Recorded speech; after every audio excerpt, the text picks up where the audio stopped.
sex, drugs, and death has taken its toll on this post-apocalyptic world, a real man's world, as women perish due to mysterious flash. What would happen? How would they survive? Could they survive? And how will one father and the last girl on Earth make it in this deprived land? Hey guys, it's RPG month, and I want to show you guys one of my favorite RPG games of all time. A game full of grief, comedy, drama, and action, and a whole lot of man. This game is called Lisa, the Painful RPG, and this is actually the second game in the series created by the man with the plan, Austin Jorgensen. His name, aka Dingaling. He created this game in September 2012, so it's been around for a long time, if you haven't heard of it. Fair warning, there will be some spoilers ahead of the story. Now, if you haven't played the first game, it is absolutely fine. You won't miss out on much except a few nods to the original. Everything you need to know is pretty much in this game, and you can play the first game at another time if you wish. Link to that game will be in the description. I came across this game during the time Undertale was popular. I was edgy and didn't want to follow the hype, and so I looked for a game that wasn't around the same genre and stumbled across the gem. And boy, how I fell in love with it. So let's get right into this thing. The story revolves around a man named Brad. As a kid, he was abused. He is the older brother of the main character of the first game, Lisa, who appears in the very beginning of the main menu, appearing to be hanged by the neck. A very morbid scene, but shows the result of the first game. The game starts off with Brad being beaten up by a couple of neighborhood bullies. From there, he goes home, gets beaten up by his dad, takes a look at his sister, Lisa, and then goes into his room and proceeds to cry. Now that's a very emotional opening. So a few years pass, and Brad is a middle-aged man reminiscing on his old memories and regrets, holding a piece of medicine called Joy, a drug that was created during the event that caused the apocalypse to happen. A drug that once you're addicted to, it enhances extreme emotions and can transform you into a hideous mutant. These Joy mutants can be found all over the land in the darkest areas, lurking in the shadows, waiting for the next victim of their intense emotion. Brad then stumbles across a baby lying in an open mesa, crying, and picks it up to comfort it. This is the last girl on Earth, and his second chance to correct the wrong he did by his little sister. Buddy, his new stepdaughter, grows up hidden away from society, who would surely love to abuse her, protected by Brad's friends and Brad himself. They are fine, comfortable until one day Brad returns home after a dose of joy to see that his friend's murdered and Buddy is missing. The secret is out, Brad. Buddy's gone. Now Brad must trek across the savage wasteland in order to find his second chance at forgiveness. Now despite all the dark themes, there's a lot of comedy in this game, such as the money in this game being porn magazines, along with very nice cartoon art style, very similar to Earthbound, which of course is no stranger to dark themes either. This game has a lot of interesting gameplay, from unique fighting styles, tough decisions to progress the story, a huge cast of characters to use in your party, and fall damage in a freaking side-scroller, which actually isn't too bad.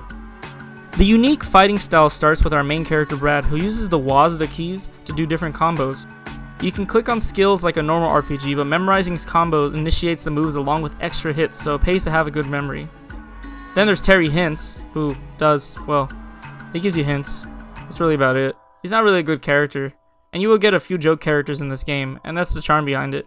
You may not keep them in your party, but it's just fun coming across them. Like Norm, who loves to talk and can lead people to boredom, sleep, or even to death. There are a lot of optional paths that lead to a lot of awesome optional characters with awesome abilities, but I'll leave that for you to figure out. By the way, there is a walking talking fish who is a lawyer and attacks enemies with paperwork and an Uzi. You can actually lose party members permanently in this game, but since there are so many party members in this game, 30 in total, you can always have someone new replace another character. Though it is always a pain to lose a character, and this problem can lead you to do a lot of restarting, or as some people call it, save scumming, which I was not ashamed to do, especially on a very annoying area down the line where your party is forced to play a game of Russian roulette and could lead you to losing a few party members, even all of them. But there are also other ways to lose party members, like having their neck broken by bosses, eaten by joy mutants, and being kidnapped by gang members. And when I say there are tough decisions, I mean tough decisions. Sometimes you have to sacrifice party members in order to progress, or sometimes even sacrifice a part of your own very character. Despite this, it does make the world feel a little more ruthless and more wild. The Joy drug also brings in a mechanic that has a bit of a risk-reward system. Joy causes your characters to be very strong and do insane damage, but it also comes with the price of addiction, and when characters have withdrawals, they will do as much damage as Terry hints. Sorry, Terry. At least they don't have to worry about turning into a Joy mutant. Exploring in this world is very interesting, as there are hubs that connect a bunch of different lands together that give a nice Metroidvania feel to it. And I mentioned fall damage earlier. Yes, this side-scroller actually has fall damage, and in turn can sometimes lead to death if you're not too careful. There are a few screen transitions that lead immediately to a fall to your death that can be a real pain if you had not saved the game in a while.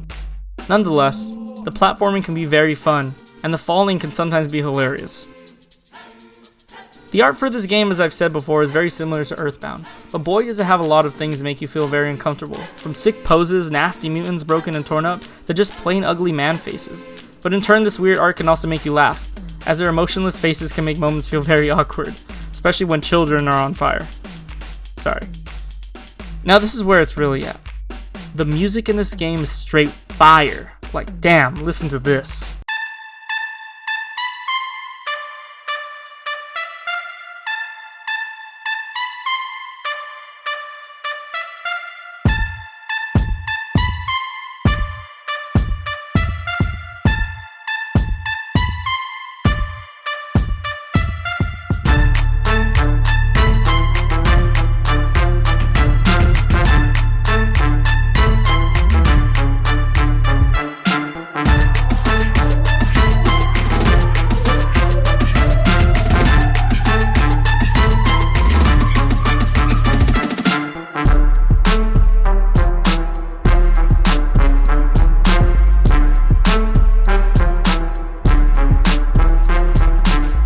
The Dutes are real. From what I've heard, and of course don't quote me on this, but apparently Dingaling made all this music in this game with just a free trial of Fruity Loops. Now that's amazing. One of my favorite songs from one of my favorite locations, Hollywood, titled Boy Oh Boy, is it's just so relaxing and such a weird song. But here, take a listen.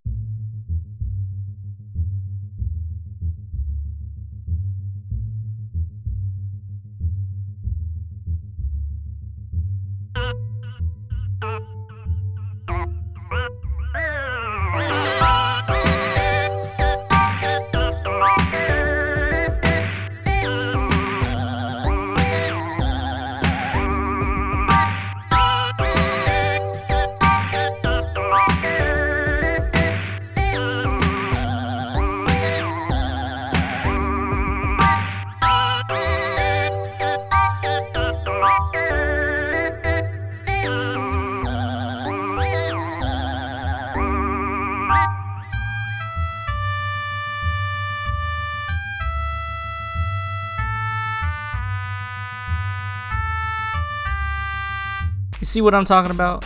Anyways, every song I've used in this video so far has been from the game, so if you enjoyed any of the songs, you really need to check out this game.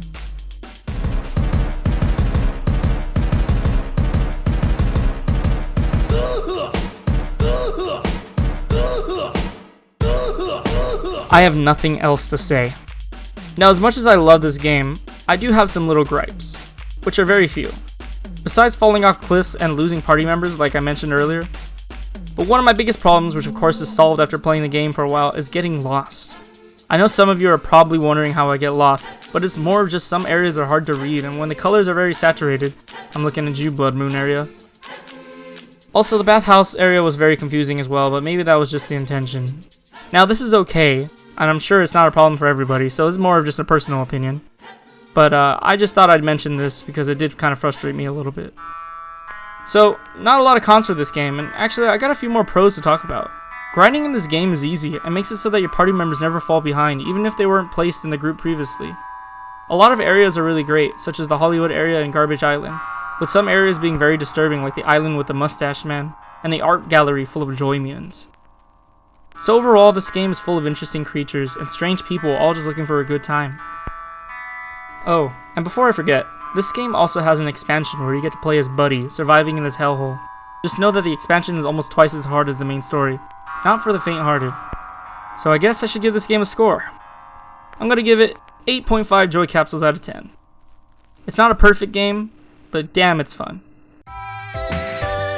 Hey guys, it's Michael of Existential Gamers, and I'd like to start by thanking you all who support our YouTube channel. We may still be in the beginning, but every step of the way is important. Here's to more time exploring the world of video games. Take care!